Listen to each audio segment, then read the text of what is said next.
বন্ধুরা, আজকে একটা নতুন খাবার ভিডিও নিয়ে চলে আসলাম। দেখো, আজকে আবার খেতে বসলাম। আজকে অনেক কিছু আছে। আজকে আছে একটা ঘ্যাট আছে, তার সাথে আছে রুই মাছের তরকারি, রূপচাঁদা মাছের তরকারি, মুরগির মাংস, সরপুঁটি মাছ ভাজা। দেখো, অনেক কিছু কিন্তু। চলো খাওয়া যাক। এবার আমি খেতে শুরু করি। প্রথমে আমি খেয়েছিলাম ঘ্যাট। ঘ্যাট খেতে কিন্তু আমার খুবই ভালো লাগে। দেখো, চিংড়ি মাছ দিয়ে বানিয়েছে, খেতে খুবই ভালো লেগেছিল। দিদুন খুব ভালো বানায় ঘ্যাটটা। তারপরে খেয়েছিলাম রুই মাছের তরকারি। দেখো, আর ছিল রূপচাঁদা মাছ। রূপচাঁদা মাছই প্রথম খেলাম।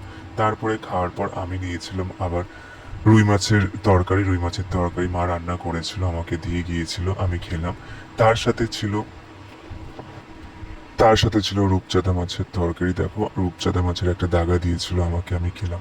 খেতে কিন্তু খুব ভালো লাগলো। দেখো, মাছের তরকারিগুলো আজকে খুবই ভালো বানিয়েছে। মাছের তরকারিগুলো খাওয়ার পর তারপরে আমি নিলাম মুরগির মাংস। মুরগির মাংস খেতে ভালো লাগলো।